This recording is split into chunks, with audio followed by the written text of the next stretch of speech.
Hello everyone. Uh, During the last lecture, I was discussing about our immune system, mostly the introductory part. And during today's lecture, I will be focusing on our innate immunity, that is also known as first line of defense. So in this lecture, I will be mostly explain about the basic concept of innate versus adaptive immune system, followed by mechanism of innate immune response and how over the time innate response to adaptive immune response, that transition happen, that I will also explain. And in order to start here, I would like to mention first that in response to pathogens, our immune system uses two interconnected systems. The first one is innate immunity and the other one is the adaptive immunity.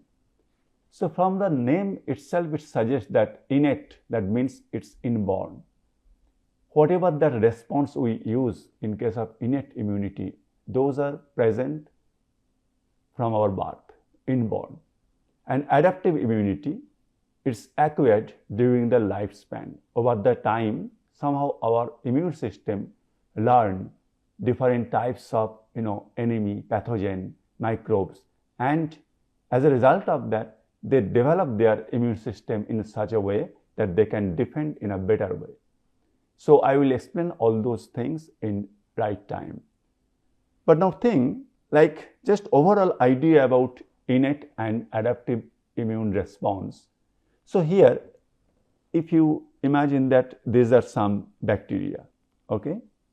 So bacteria, but these are some pathogenic bacteria, not the commensal which is present in our body.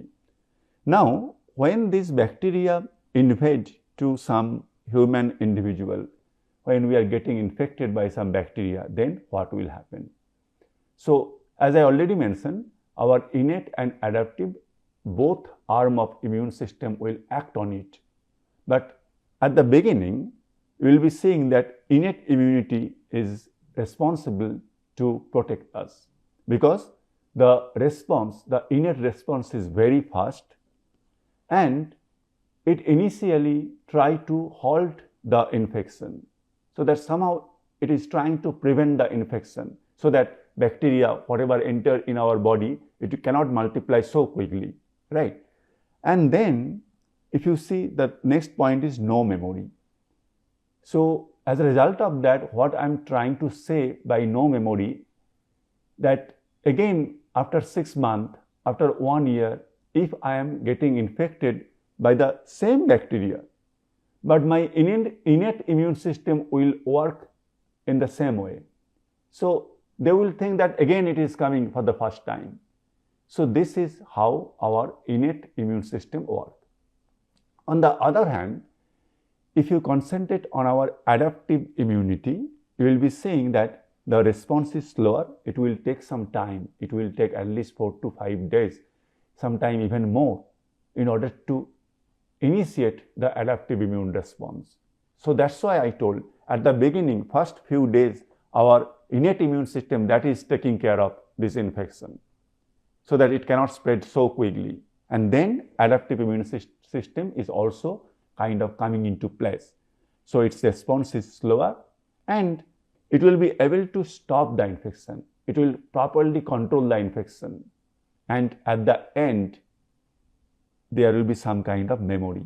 This is immunological memory. Some immune cells will, have this memory so that again, maybe 6 months, 1 year or 2 years later, if we are getting infected by the same bacteria, then our adaptive immune cells, those memory cells, they can quickly understood what happened before and accordingly they will make weapon to defend themselves. That means to defend host. And as a result of that, next time with the same bacterial infection, most of the time I would say we will not even understood that something happened to our body. The disease will not be there itself. because our adaptive immune system is already properly, can, tackle this problem much in an efficient way because of this memory. And because of this, huge understanding about innate and adaptive immune response, in 2011, Nobel Prize was awarded to this two group of scientists who contributed a lot in this field. Now, here I would like to explain innate and adaptive immune response in context to a typical acute infection. Whatever I mentioned in the last slide, I will tell almost same thing in much more detail. So, as you can see here, in y-axis, here in y-axis, we are showing level of microorganism. So, just for the time being, you can just imagine this is level of bacteria, some pathogenic bacteria, right? Level of bacteria. And in x-axis, duration of infection. So, this is starting point 0 days, and I would say at the end it is 15 days, something like that, not a hard and fast rule there, but it should be somewhere like that, like 0 to 15 days. Now, at the beginning, as 0 day, that time point, that is entry of microorganism. That means something happened, like some infection happened. So, some microbes, in this case some bacteria, that enter inside our body. And now, what will happen? Bacteria, they will multiply. They grow through binary fission. So, from 1 bacteria to 2, 2 to 4, 4 to 8, that way it will grow in our body. So, as a result of that, you will be seeing that bacteria number is increasing. So, this is bacterial number is increasing, this curve. As you can see, this is going in this way. And at this moment, what you can see, the bacterial point of view, if you see, that is trying to establish the infection. So, this is the establishment of infection.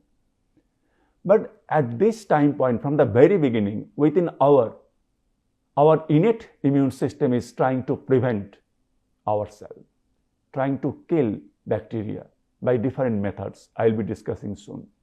So, as a result of that, if you see from the beginning, the contribution of innate immune response is already there. And over the time, if you see, the innate response is gradually, it will go low and low, and the adaptive immune system will take over to completely clear the infection. But let's see what happened. So, in this point, so here, as you can see, bacteria already increased the number to some extent, and this is, we are saying, the threshold level of antigen to activate adaptive immune response. So, threshold level of antigen means here, I would say it can be some protein, some peptide coming from that particular pathogen or particular bacteria here. So, that antigen is required in order to stimulate our adaptive immune system. So, that is why we are mentioning that threshold level of antigen to activate adaptive immune response. Then this phase, when our adaptive immune system is getting activated, this is called inductive phase. So, induction of adaptive immune system is happening.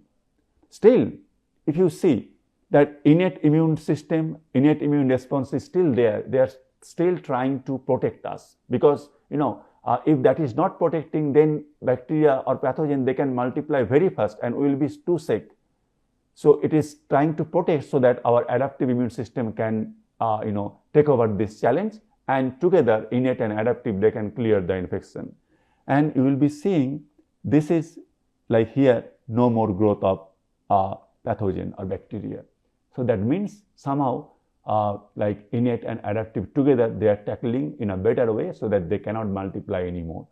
And now this is effector phase. Here you can see adaptive immune system is already came into place and it is properly clearing the infection, and the level of microorganism is gradually slowing down, going down. Okay. And at this point, as you can see, pathogen has been cleared, no more infection, the disease is gone, nothing. And After that, I would say this is memory phase. That means some memory cell, some immune cell with immunological memory, they will retain in our system, so that if we get infected with the same pathogen again in future, so that can properly, that can be properly tackled by these memory cells. So this is how innate and adaptive immune system, they work together in context to an infection. So now, if I discuss in this way, so because here I mention both innate and adaptive immune system, right? So what do you think, if experimentally we can develop some mouse model, right? So for some mouse model, that some mouse, they don't have innate immune system, the innate arm is missing, and another group of mouse, they don't have the adaptive immune system, they lack adaptive immune system. So what do you think, which one will survive better? Innate immune system, that's mouse that lack innate immune system, or mouse that lack adaptive immune system? So answer is something like this. See, this is our duration of infection, and this is level of pathogen,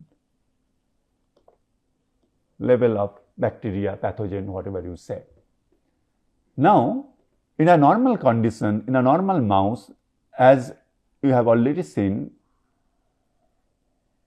this is kind of curve, the number of pathogen. Now, when we don't have, like some mouse experimentally, if they don't have the innate immune system, that will be a bigger problem, because at the beginning, no one there to check the multiplication of bacteria or pathogen. So as a result of that, without innate immune system, it will go like this. So mouse will die very quickly, because adaptive immune system not yet activated. Before that, the number of pathogen is too high. So this is lacking innate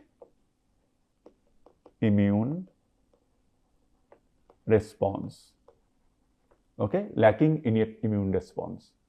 But in case of mouse which lack adaptive immune response, you can understand the first part will be similar.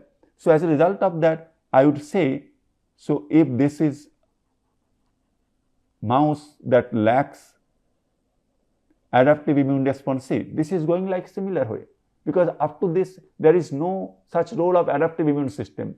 Then the number of bacteria will not decrease. So it is going like this now. So this is mouse lacking adaptive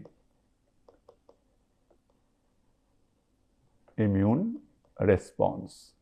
Okay, and this is normal mouse. So now I hope you understand, the contribution of innate and adaptive immune response. So as a result of that, this is already present in the next slide, but I just wanted to discuss in this way so that you can think also.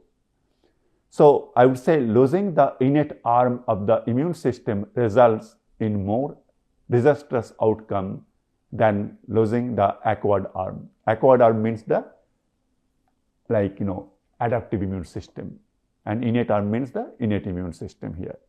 So this is experimentally we can generate some mouse, like there you can almost they don't have either innate or adaptive immune system. That is possible, and that way experiment can be done. Now I will summarize the innate and adaptive immune system, and then I will be discussing the mechanism of innate immune response. So as I already mentioned that in case of innate immune system, the response time is very fast, minutes to hours. But in adaptive immune system, it will take some time. It will take some information while the innate immune response is going on. So that's why it will take some time. After a few days, the adaptive immune system will start functioning against a particular pathogen. And the specificity in case of innate immune system is limited and fixed. But adaptive immune system is highly diverse. It adapts to improve during the course of infection, course of immune response. And as a result of that, as I told, today our immune system, our body, if it sees some new pathogen, it will develop some weapon against that pathogen. So the pathogen will be cleared. But again, I would say 5 years later, whenever some new pathogen will come, again our adaptive immune system will learn how to defend that, and accordingly it will make product and substances so that it can clear the infection. So it's highly diverse, it can adapt properly. Now, response to repeat infection, already I mentioned, same each time, but more rapid and effective with each subsequent exposure. And major components of innate immune systems are anatomic barriers, for example, skin, phagocytes, those cells which directly engulf microbes, and some pattern recognition molecule. They can understand that the microbes or some pathogens are in the surrounding, and they can act on it, right? So on pathogen, they have some other molecule that is called PAMP. This is kind of group name, not a specific name. Pathogen associated molecular pattern, PAM, and that can be recognized by pattern recognition molecule, pattern recognition receptor present in on our immune cells. And in case of adaptive immune system, as you can see, mostly T and B lymphocyte, commonly we say T cell and B cell, mostly they are the major thing of our adaptive immune systems. Now, what is the mechanism of innate immune system? How innate immune response actually appear? So the thing is, I would first focus on mechanical, chemical, and biological factors. So mechanical factors, like for example, some anatomic barrier. The first thing coming into place is skin, right? So throughout our body, almost in all places, our body is covered by skin. It's a kind of epidermis layer. So it is directly preventing pathogen to enter inside our body. So that is some kind of anatomic barrier, some kind of mechanical factor, right? Skin. Number two, mucus is also present in many places, particularly I would say in our digestive tract, in the inner line, a lot of mucus present. Mucus is also preventing microbes to directly invade our epithelial cell, which is present in the inner lining of our digestive tract, and also airways in respiratory tract also. A lot of mucus present, and it is preventing bacteria directly invade those epithelial tissues or cells. Number three, I would say flushing action of saliva and tears. So tears coming from eye and saliva also from salivary gland. So those also, because of their continuous secretion, this is kind of flushing action. They can flush away small particles, foreign particles, sometimes microbes also. So that way, these are the mechanical factors or anatomic barrier which is kind of constantly protecting us from infection. Now, if I move into chemical factors, there are huge number of chemical factors. They are part of our innate immune system. I will give few examples. Like many antimicrobial peptides, okay, present in sweat. So when we are sweating, so a lot of antimicrobial peptides are also coming outside, and that is also helping us. They are also protecting us from the infection. And apart from that, like all of you know, that lot of HCl, hydrochloric acid, is constantly getting secreted inside our stomach. So HCl present in stomach, that also prevent pathogen, because that is, the pH is too low, almost pH is around 1 to 1.5. So as a result of that, that much acidic condition, like most of the pathogen, almost all microbes, they will die there. Like some bacteria, sometimes they can survive. For example, you might know that Helicobacter pylori, some bacteria, right? They can survive at very acidic pH. Then number 3, another chemical factor is very important, that is lysozyme. That is some kind of enzyme that act against the peptidoglycan layer of bacteria. So you can just consider that lysozyme can destroy bacteria, right? And lysozyme is present in huge amount in saliva and also in tears.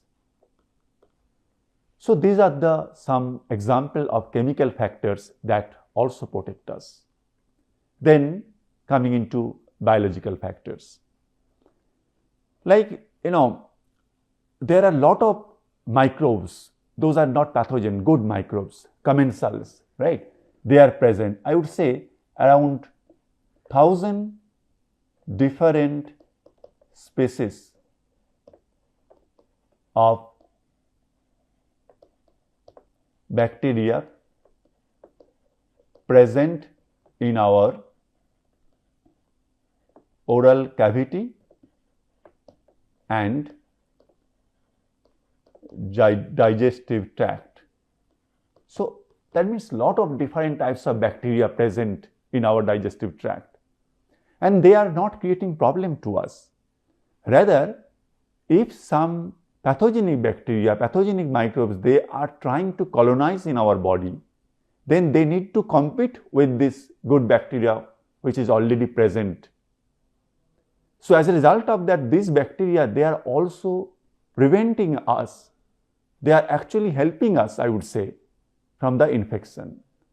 So that the pathogenic bacteria, they need to compete for nutrients, for colonization, for all those things, right? So this is also very much helpful. And that's why in the previous module, I particularly mentioned that we shouldn't take antibiotics randomly. Without requirement, we shouldn't take antibiotics, because that will kill this good bacteria and that will create more problem for us. These are some of the mechanical, chemical and biological factors involved in our innate immune response. Now, I would like to focus on cells of innate immune system. This figure particularly I explained during the last lecture, that how different types of blood cells are getting originated from bone marrow. But now I will focus on only 4 different types of cells, 4 to 5 different types of cells here. So one is neutrophil here, and second one is dendritic cell, third one macrophage, and the fourth one is NK cells. So these 4 cells, they are the major innate immune cells present in our body. Okay? So they, from the beginning, they try to, protect us by trying to prevent pathogen. Let's see how. Neutrophil. So neutrophil, they are very good at phagocytosis. So phagocytosis means directly they are trying to engulf, they are engulfing, they are eating those pathogen microbes, right? So as a result of that, they are reducing that number. So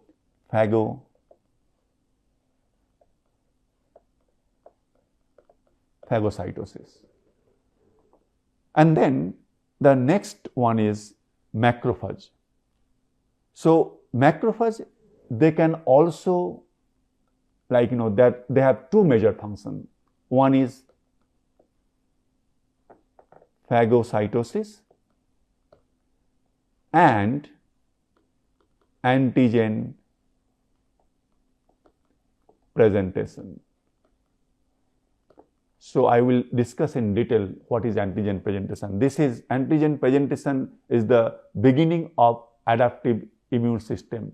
So because of the antigen presentation, adaptive immune system will start acting. And then the next one is dendritic cell. So dendritic cell, again, their function is both phagocytosis and antigen presentation. And the fourth one, natural killer cells. This is, as their name suggests, that naturally they have some killing activity, natural killer cell. So they are very good at killing some defective cells. Like, particularly I would like to mention, they kill virus infected cell. They are very good at it. So now all those cells together, they actually, take part, they play important role in innate immune response, and in addition to that, they initiate the adaptive immune response also.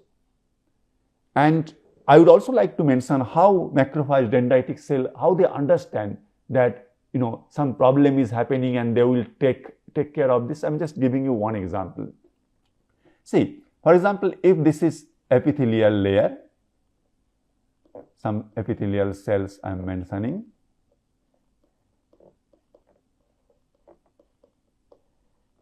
So, for example, this is skin layer. So, this is epithelial cell. Now, some bacteria, if some, breach in the skin, some damage, some kind of small cut happen, some bacteria, they can enter, they can create problem the surrounding cells.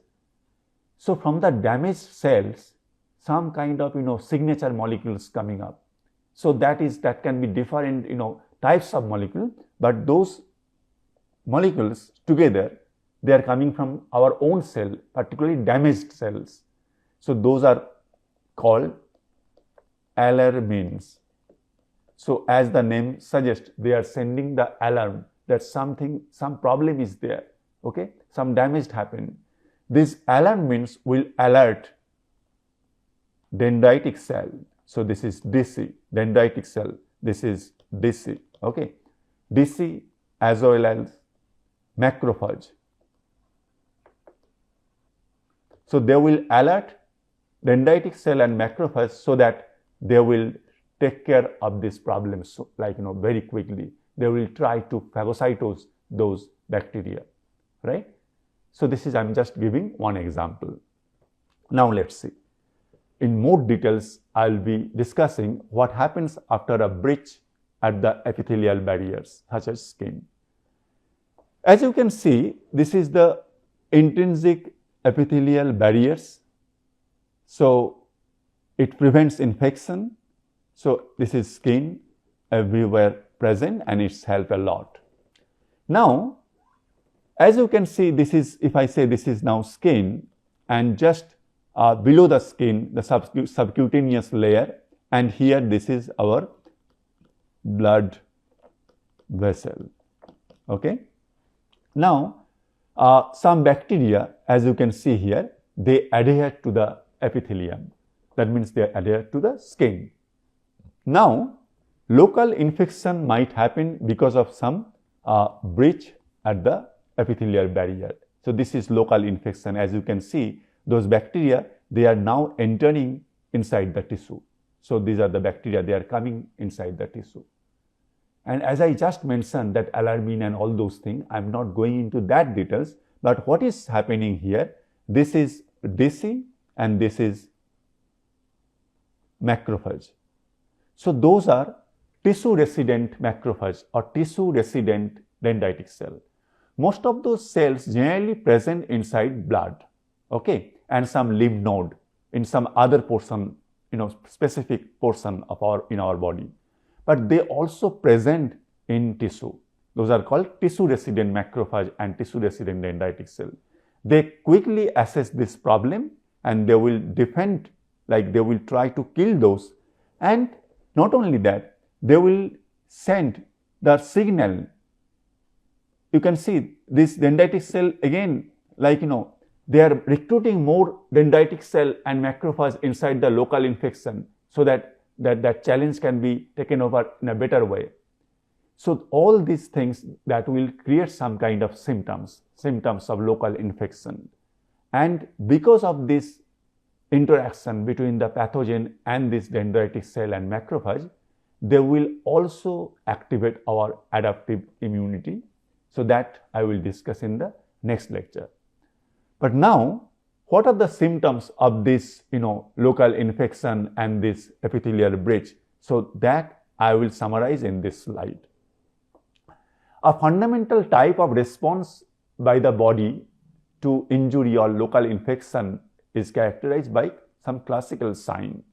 As you can see, like if some infection, some small cut happen in our skin, you will be seeing that in that portion is little bit, red kind of thing or little bit warm, it's little bit hot and some redness, some that kind of symptoms you will see very soon. Why? Because during that time, the vasodilation happened. What is the meaning of vasodilation? So see, I was showing that blood vessel. So in that blood vessel, in that layer, we have the endothelial cell. And now that layer is getting dilated so that more immune cells can come into the place, in the local site of infection. So as a result of that, see, if the vasodilation happen, the increase in blood volume in that area. And that's why that portion is little bit, some heat is getting generated and some redness happen also in that area. This is the starting point of this response. Then, because of the vasodilation, vascular permeability also increases. So, vascular permeability means some fluid will be, leaking from the, from the blood vessel. So, as a result of that, some fluid will be there, some additional cells, neutrophil and some other, innate immune cells will be coming into place. So, because of that, that portion will be soiled, okay? This is soiling. So, as you notice that because of the small infection, small cut, we see some heat, some redness, also some swelling, and sometimes little bit of pus formation also. So, this is all because of this reaction, that immune reaction. And finally, inflammation, as I already mentioned, heat, redness, swelling, and some pain you will also feel. So these are the classical symptoms of this, response. This is happening because of the infection followed by our immune response as well. And finally, leukocytes enter the tissue from the local blood vessel and halts or clear the potential threat. But all the time, it cannot clear the potential threat. By that time, they are trying to induce our adaptive immune response. So here, we will be discussing the transition part. How, adaptive immune system is getting activated. The transition from innate to adaptive immune response. This chart I already explained. I am not going into the details, but as you can see here, at the very beginning, the whole contribution is coming from the innate immune response.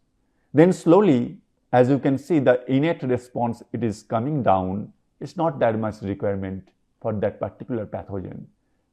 And on the other hand side, you can see adaptive immune response system response that is taking over of this infection so that it can clear the infection. Let's see how it happens. That's the last point of this lecture. So that is transition from innate to adaptive immune response. As I already mentioned that neutrophil, their role is phagocytosis, right? Role is phagocytosis. So I just mentioned because of the local infection, sometimes some pus formation happened, right? So in that pus formation, lot of neutrophils are also present because they were actually initially they were fighting with the pathogen. They are also there. And natural killer cells, I already mentioned, they destroy defective cells, particularly virus infected cell. And macrophage dendritic cell, they do phagocytosis. In addition to that, major thing here is antigen presentation. Antigen presentation and phagocytosis.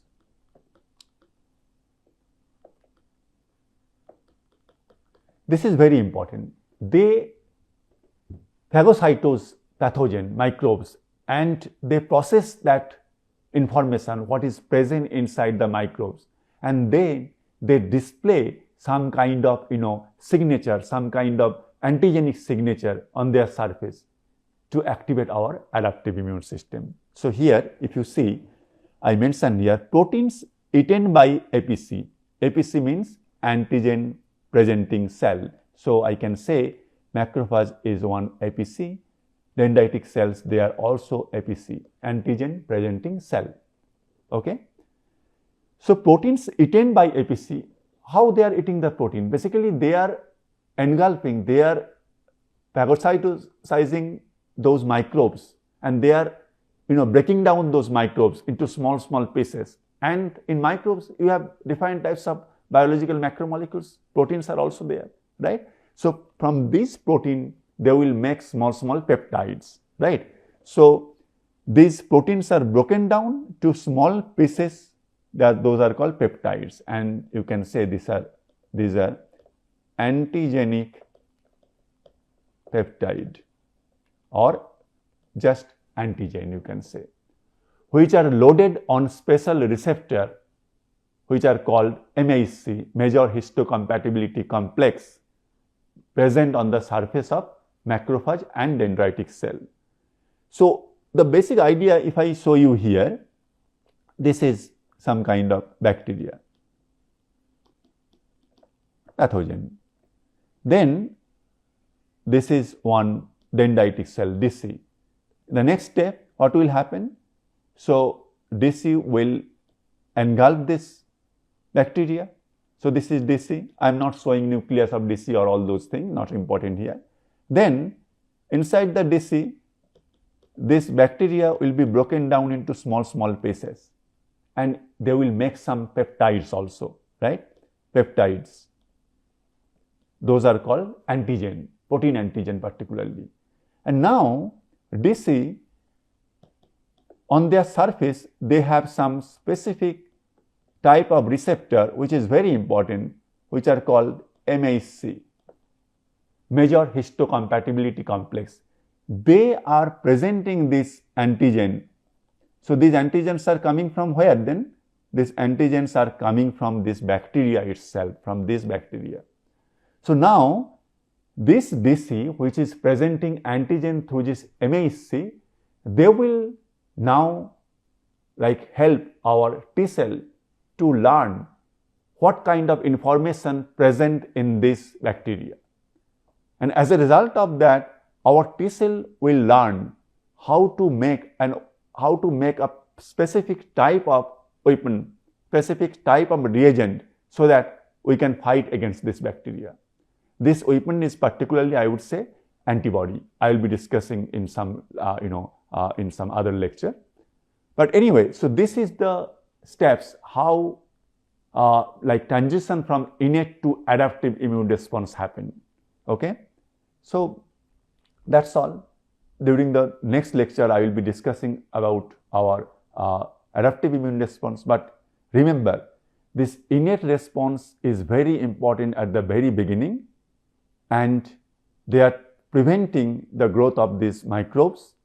But at some point, when they cannot tackle properly, they need the help from our adaptive immune system, which can completely, it can clear the infection. Particularly in this context, you should try to understand that macrophage and dendritic cell, although they are part of our innate immune response, but they are the, I would say, linker. They are linking between the innate and adaptive immune response. As you can see, they are directly engulfing, phagocytosing those microbes. That is true. That way they are reducing the number. At the same time, they are digesting those microbes. They are making small peptide and presenting on their surface to teach adaptive immune cells in our body how to make different substances of adaptive immune response to clear the infection. So that's why macrophage and dendritic cell, they linked between innate and adaptive immune response. That's all. Thank you very much.